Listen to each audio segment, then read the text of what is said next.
Well, good morning, folks. Are we alive yet? Are we awake yet? Shout out to people protesting in the No King's Day. We got all over the place and everywhere. It is 6:55 in the morning, West Coast time for the Saturday, the 28th, or is it 29th? I wasn't correct. Is it 28th of Saturday, March 28, 26? I got my own sign. Can't read it very much, can you? Not very much light coming through just yet, but it's coming. My own little thing to protest is keeping the sign out. Every time I keep doing a broadcast, that sign stays up. Trump's caused a lot of problems with us, but we did this to ourselves. That's the one thing nobody wants to say or admit to them, that we did this to ourselves. We've selected the bastard back in 2016. He felt like he wanted to run and get more publicity for himself. He already had several business dealings crashing and burning. He had hotels, casinos crashing and burning. Oh, not paying his workers. And some of them were actually going through bankruptcies, foreclosures. Trump doesn't like to pay his bills, but he likes to use and abuse people left and right. So when we have this going on, we're telling Trump, pay your fucking bills. And your bills are, you ran for the United States of America presidency. Now you get to pay for it by doing your fucking job. And you didn't do your job. You scared people off left and right. You wanted money. You couldn't find a way to grift or hurt anybody else in the first term, so the second term you came out with a vengeance, and you said so. And you were right. You're after vengeance. You didn't care about the public. You didn't care about the world. You only cared about yourself and the legacy of your family, which you've already been destroying left and right. You've been destroying it by destroying America. And America's getting pissed off, and we're letting you know. Can't do this to our country. But Trump is doing this to our country. Second term, we voted the bastard in. We're in for it. He's got us at war with other countries, oil-producing countries. He's trying to prove that he is the biggest, baddest bully around. But he still wants his name out there. He's screwing around with our currency, our coins, putting his likeness. There should have been a federal law on this one. There has to be a federal law on this one. I'm putting you on pause right now. In the background, I've got MS Now Velshi on for the Saturday. What I was trying to find out online, and I was posing a question on there. Is there federal laws against for sitting president regarding signatures and likenesses on currency? Now, I had it reworded a little bit differently, and I've had a lot of online sources saying that Trump's wanting to do this, and the federal government is going to do this, the Treasury. But I wanted to see if there was a law against it. I came across 18 USC 713, the U.S. Code Title 18. This is annotated crimes and criminal procedure, using a likeness of a great seal of the United States, seals of our president, vice president, seal. There's something about the seals. Not what I wanted. What I was trying to find out is that there's a law against this. It's one thing when you get a dead president doing it or somebody else, but Trump really wants his likeness out there. It's not the likeness. He's feeding his ego. Now, I'll turn on Velshi. He's a mouse.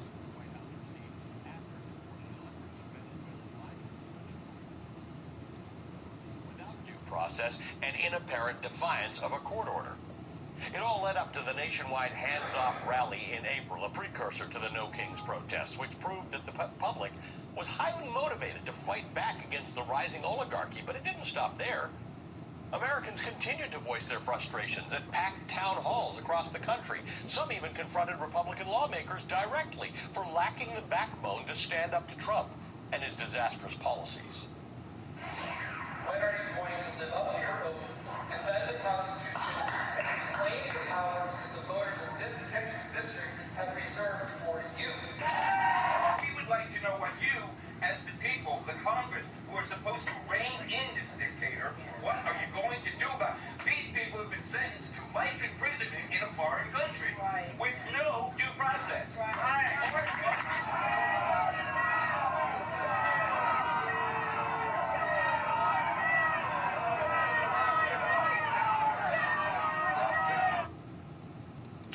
That happened over and over again to Republican members of Congress until those Republican members of Congress simply stopped showing up, replaced in some cases by a cardboard cutout or an empty chair. And then a curious thing started happening. In special elections and state-level races, Democratic candidates were outperforming by a lot, even in districts that were thought to be solidly Republican. To date, since Donald Trump's election, look at this picture. Democrats have flipped a total of 30 seats in state legislatures across the country since Donald Trump returned to office. It just happened again this last week, 2 times, when the Democrats Emily Gregory and Brian Nathan defended their Republican opponents to win seats in the Florida State House and the Florida State Senate, respectively. It happened in late January in Texas, where Taylor Rummett won by a 14-point margin, flipping a state Senate seat that Democrats haven't held for more than 30 years. Trump had won that same district by 17 points just a year earlier. There were also victories in other deep red states like Arkansas and Mississippi. And then there's Zohran Mamdani, now the mayor of New York City. As a progressive and a self-described democratic socialist, his upstart campaign was never a sure thing. He was polling in the low single digits when his campaign started, but he provided Democrats with an interesting blueprint for winning elections. What set Mamdani apart was the enthusiasm that surrounded his campaign, an enthusiasm that spread far beyond New York's 5 boroughs. So Trump's really spouting Mamdani it off. struck a nerve. He mobilized a new generation of voters by leaning into the issues that matter the most to the voters, in this case, the affordability crisis. Despite all the pushback, though, despite everything I've just told you, despite all of the electoral losses, Trump has continued to act as a tyrant. There was a huge outcry after he tried to get the late-night host Jimmy Kimmel pulled off the air, an attempt that many saw as a prime example of Donald Trump trying to take over the media and silence his critics. He's led the United States into unpopular foreign incursions in Venezuela and now Iran. He threatens to launch another one in Cuba. But the true flashpoint that led us to this moment, the third No Kings Day of action, was the government's attempt to empower ICE and other federal immigration agents to occupy American cities and transform them into police states.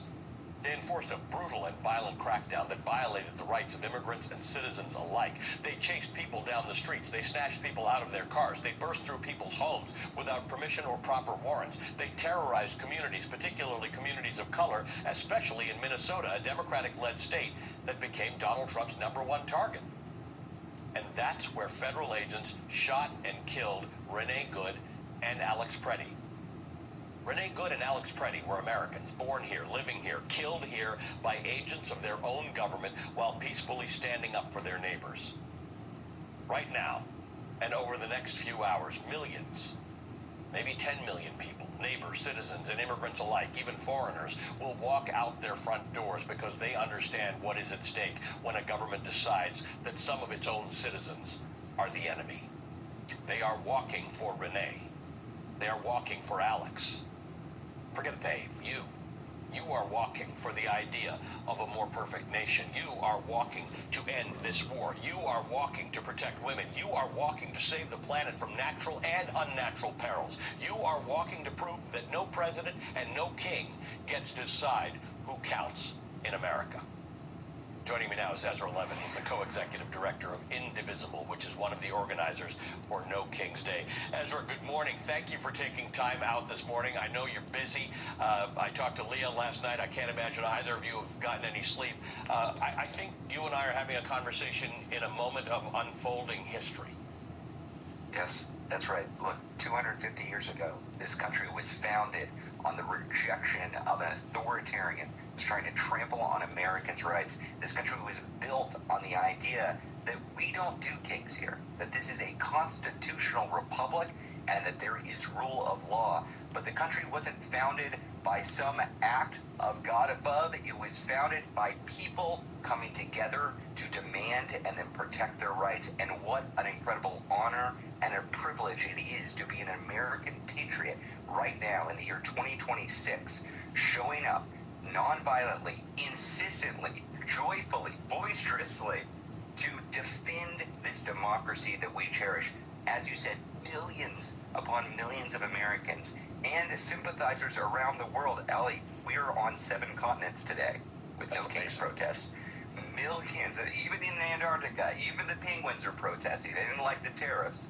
Millions of people are coming out to say, we don't do kings, and there is nothing an authoritarian fears more than organized, nonviolent mass protest. That's what we're going to see today. You're damn right. We're making history. And it's not just that it's not just the crowds that are going to come out that the authoritarians don't like. It's what you just said, joyfully and boisterously. We're looking at Washington D.C. Yes. We see people in costumes again. Yes. The biggest argument that Donald Trump and his acolytes had against these demonstrations was that they are hate America rallies. They are fascist. They are violent. That's just not true. Anybody who's been to the hands-off rallies or to No Kings 1 or No Kings 2, what they saw was 2 things. They saw courage and they saw joy. I was talking to an anti-authoritarian activist in Hungary a while back, and he said something that's really stuck with me. He said, Ezra, these authoritarians, they don't understand mirth. And Allie, I think that is exactly right. They don't understand mirth. They want to be feared. They want to be hated. They want to seem all-powerful, inevitable, unstoppable. They do not like joy. They hate the community that we are building because it's not just this one day. It's not just this one day. We are building to make sure that democracy reasserts itself. And look, I've got a 3 and a 5-year-old. We're very bad at planning. We often wake up on a Saturday morning and say, how are we going to feel the day? For all the parents and the grandparents watching this right now, I have good news for you. There is an incredible opportunity to introduce your young kids to what democracy looks like. And 95% of this country in America lives within about an hour drive or less of their local No Kings protest. So you can text No Kings to 59798. Find that, bring the kids along. It's going to be fun. It's going to be joyful. There's going to be dancing and music and funny signs. And you're going to find community there that's going to last a lifetime. 59798. That's the number? You text, yes. That's how you find out where to go. Or go to nokings.org. Yeah. Or go to nokings.org. This, you talk about your children and your grandchildren that you don't have yet. This today, March 28th, 2026, will be a day someone's children and grandchildren will say to their parents or grandparents, what are you doing that day? What was I doing right. that? That's exactly right. That day is taking care of my foot and my dog. Right now to be part of history. And so, Allie, I'll be honest, I think everybody watching this program is making plans to go to No Kings. I think you have done a great job covering it, and they understand the importance. The challenge that I would make for folks watching this is to think of 3 people in your life, people who are not organizers or activists. Maybe they don't like the political system. They don't really trust it, but they don't like this war. They don't like the secret police goon squad.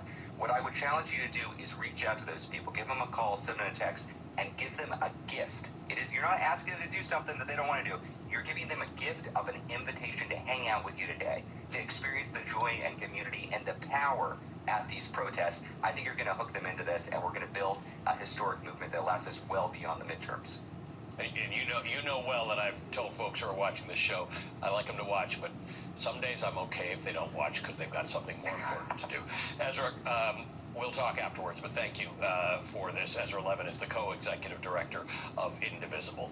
I want to bring in the former Republican Congressman Joe Walsh of Illinois. He's joining us live from a No Kings rally in Washington, D.C. And Joe, one of the things I didn't get to... Okay, so what I was doing while they were explaining away what was going on in life. I'm trying to get information about how the signature is allowed. Now, I know there was other people talking about it, but I don't think that they've actually found the material necessary when they were doing their broadcast, and I tried to look in their discussions.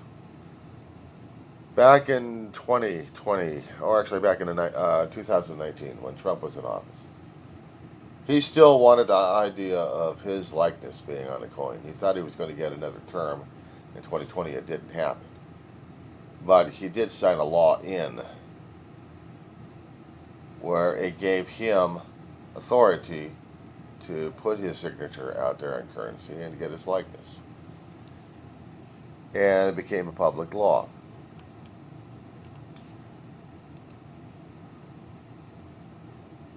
Of course, they got the Anti-Money Laundering Act of 2020. What was it? It's actually called H.R. 1923, Circulating Collectible Coin Redesign Act of 2020. This did become law in 2021.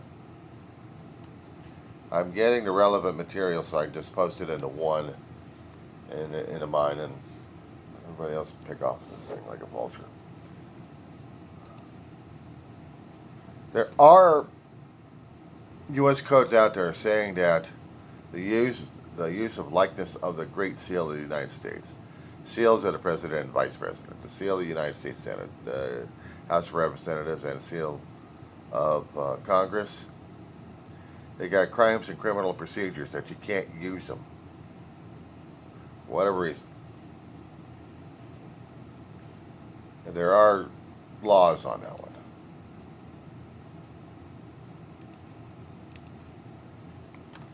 But that's just not it.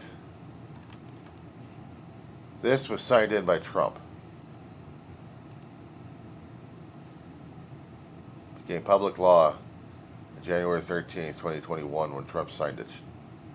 So, yeah, it does give me a little bit of a acid reflux on that. That he would do this to fill his incessant need. His incessant need for doing this thing.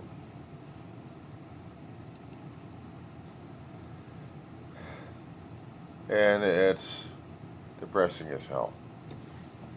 I thought I was against the law, but I have to research these things.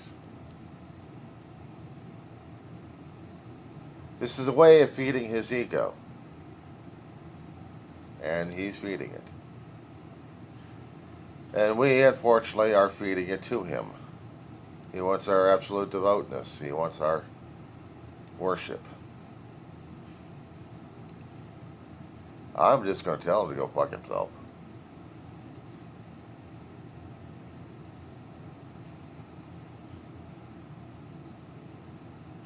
I will give him another one. I can't do two. I got my arm taken care of by my dog. If I would, I'd do a double header. But the Treasury Department is going to do it by the anniversary of our country, July 4th, which will be in a few months. I know there's a lot of vendors out there who are trying to, and it depresses me to say it, that they are trying to cash in as much as they could and as fast as they could, wherever they can, concerning about the celebration of our country, 250 years of it.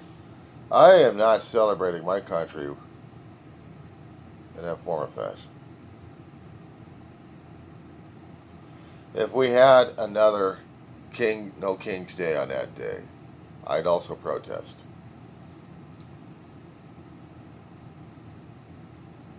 But I'm not celebrating my country's birthday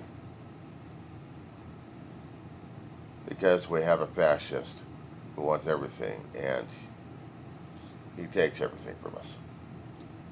feeds his gluttonous soul. I'm not dealing with him. No King's Day, you're supposed to be peaceful. So guys, keep it peaceful. Keep it joyful. Keep it boisterous. Keep singing it out. You don't celebrate Trump unless he's getting the hell out of office. And everybody else. Everybody else you see fit. That being said.